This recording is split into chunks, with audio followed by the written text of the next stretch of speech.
Esse homem ou mulher está grávido de muita gente, gente que sai por seus poros. Assim mostram em figuras de barro os índios do Novo México. O narrador, o que conta a memória coletiva, está todo brotado de pessoinhas. Eduardo Galeano, em O Livro dos Abraços.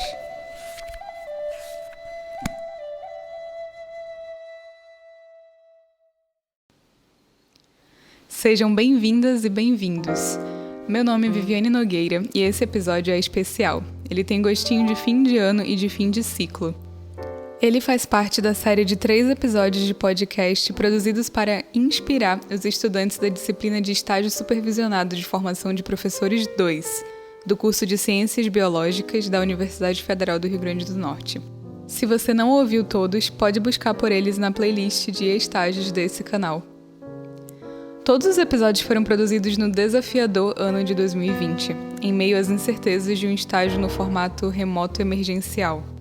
Em meio a perdas, dentre elas a perda dos afetos do ensino presencial. Mas a gente acredita na superação e também na multiplicidade de formas de aprender e refletir.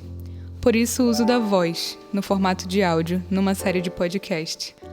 A gente sempre escolheu o caminho que podia nos aproximar, apesar da distância. Aproximar nossas reflexões. A gente buscou conectar nosso uso do espaço público e do exercício da cidadania, como no episódio Que Cidade Queremos? Buscou aprofundar questionamentos intensos de saberes tradicionais e conhecimentos científicos, como no episódio Que Histórias Queremos Contar? E nessa busca de aproximar, validar e valorizar o que cada estudante pensa, é e quer, este é um espaço de celebrar as vozes plurais. Hoje você não vai ouvir apenas a minha voz, vai ouvir as vozes dos estudantes de estágio desse árduo semestre remoto. Vamos refletir sobre que educação queremos. Vamos juntos?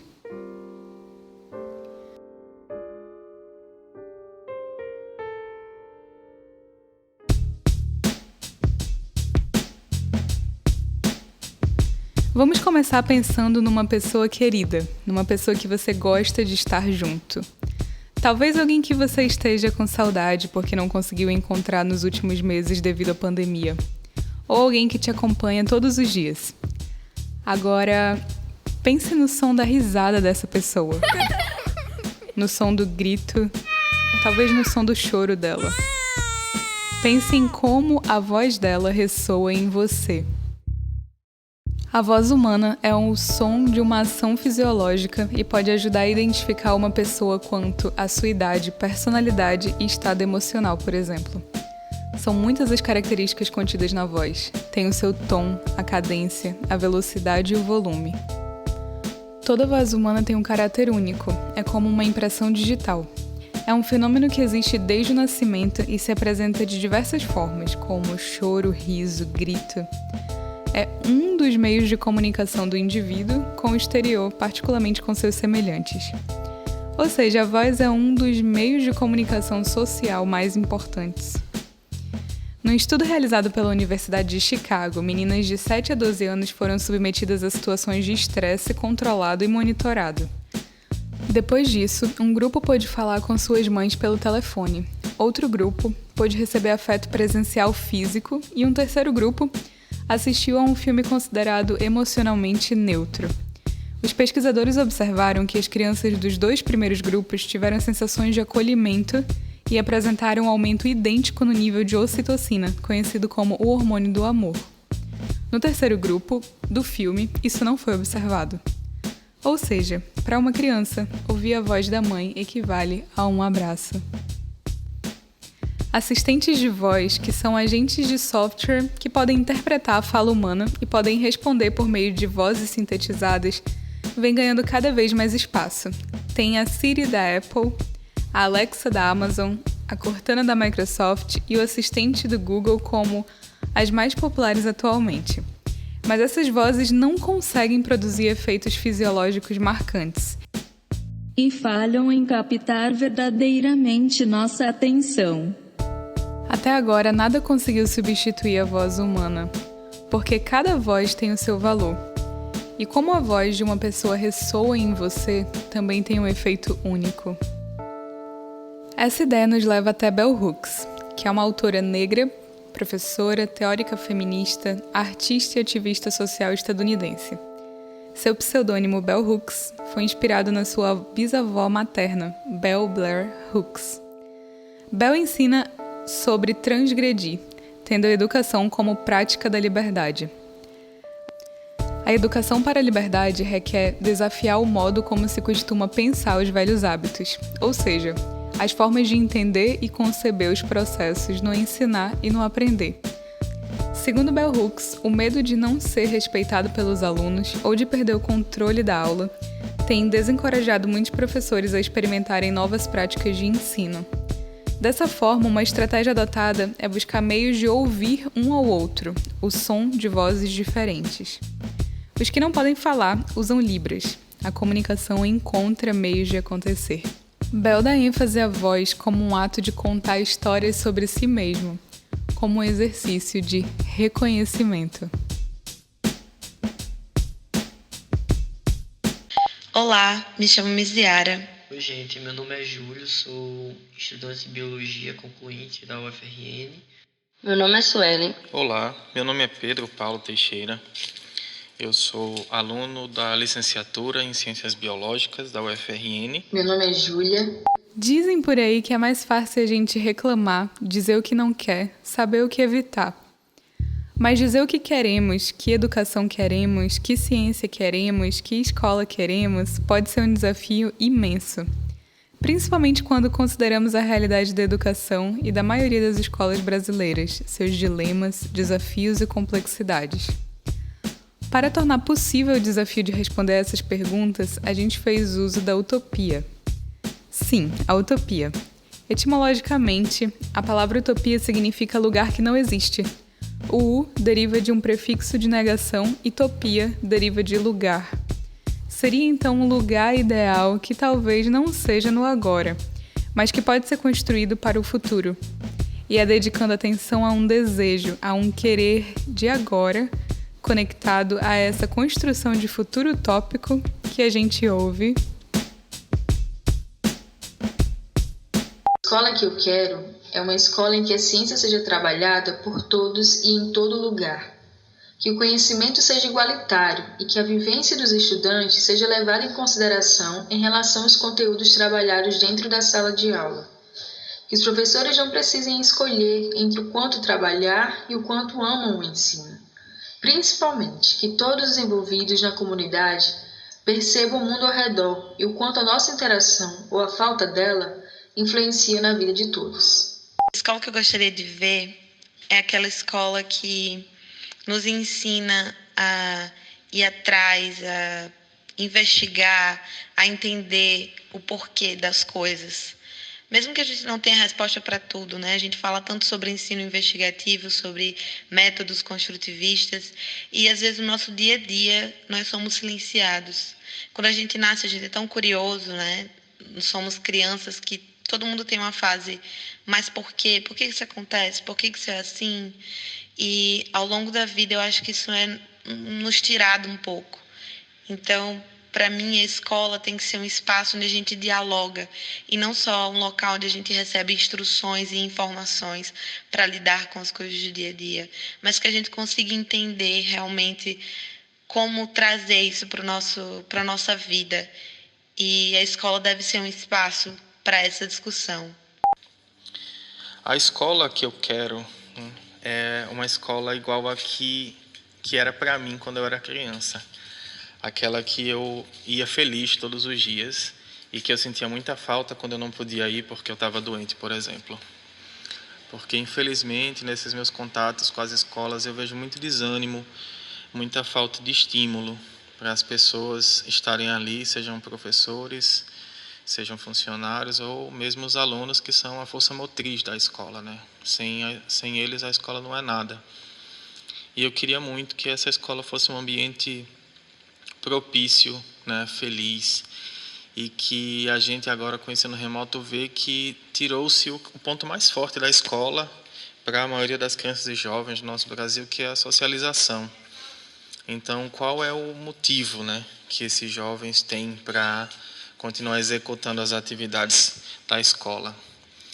Então, eu queria muito que essa escola fosse esse ambiente propício, que aprender não fosse um martírio, que não ficasse contando as horas para que passasse o tempo das aulas e chegasse a hora do intervalo, da merenda.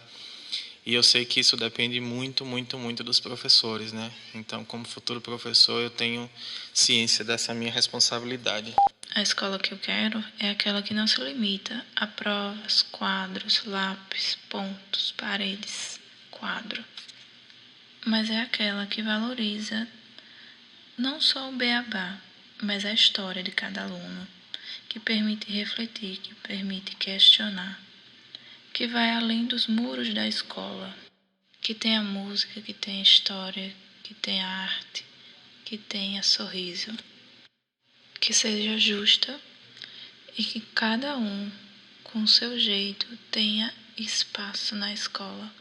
A escola que eu quero é a da liberdade, em que seja possível ser você mesmo sem amarras e julgamentos, uma escola acolhedora e que ensine as pessoas a serem melhores. Que a nossa educação possa de fato ser para todos, sem distinção. Que as escolas possam ser acolhedoras, sejam além de só um espaço onde aprendemos quanto é 2 mais 2, e que a ciência possa fazer parte de tudo isso, de modo a nos aproximar do que achamos que está tão distante da nossa realidade, que juntos possamos fazer a diferença que seja necessária no mundo. Que ciência queremos? Uma ciência acessível, uma ciência que não seja colocada no pedestal, feita por pessoas que não tenham receio de se misturar com a comunidade externa, né, como se fala. Vamos fazer as ações para a comunidade externa. Eu acho que essa separação é totalmente infrutífera. A ciência possa ver todo o saber, todos os valores imateriais que existem fora dos muros da universidade e que faça esse diálogo, né, entre essa sinergia que deveria existir. E é isso, que aprenda com esse descrédito que está acontecendo agora a ser acessível e ser presente, assim como o conhecimento da escola, assim como a passagem do conhecimento, a troca de conhecimento pelos professores. Eu acho que a acessibilidade é a palavra certa para tudo isso, para que as pessoas se sintam parte, né? Elas não se sintam alheias, né? Se todo mundo se sentir parte do conhecimento, souber utilizar o conhecimento, né, ter esse letramento, todo mundo vai poder exercer seu papel na vida da sociedade e não ser apenas mais um sendo conduzido pela mentalidade de pessoas que controlam esse conhecimento de uma maneira que só os favorece. É isso. Esperança, vamos lá.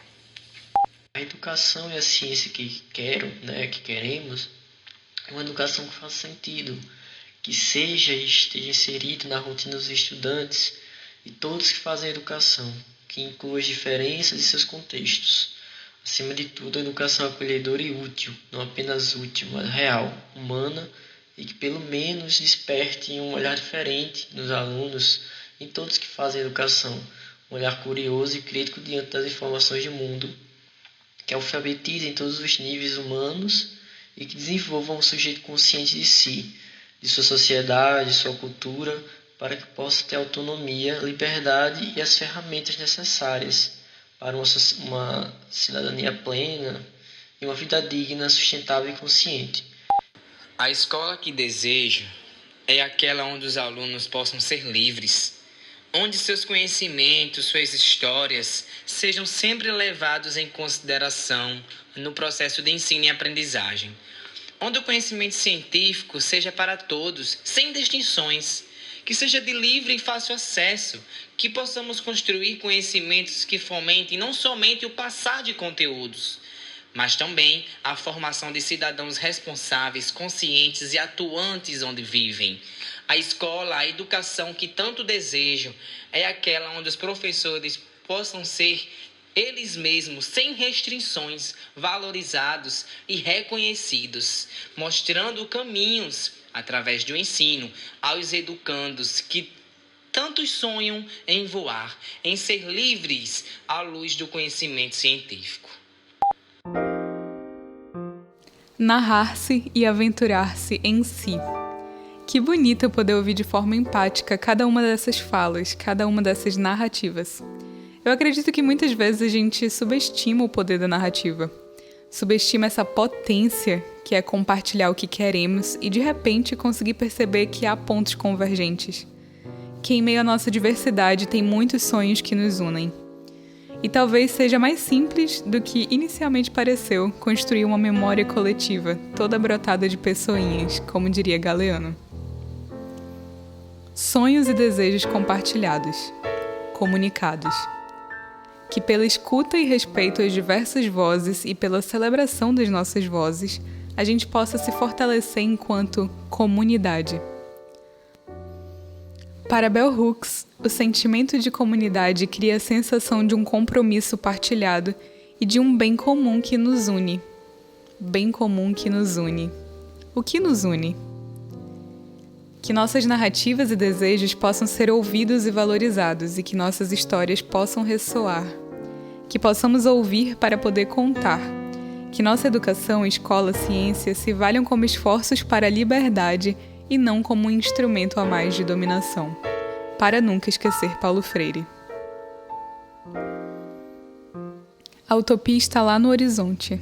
Me aproximo 2 passos, ela se afasta 2 passos. Caminho 10 passos e o horizonte corre 10 passos. Por mais que eu caminhe, jamais alcançarei. Para que serve a utopia? Serve para isso, para que eu não deixe de caminhar. Eduardo Galeano. Sigamos.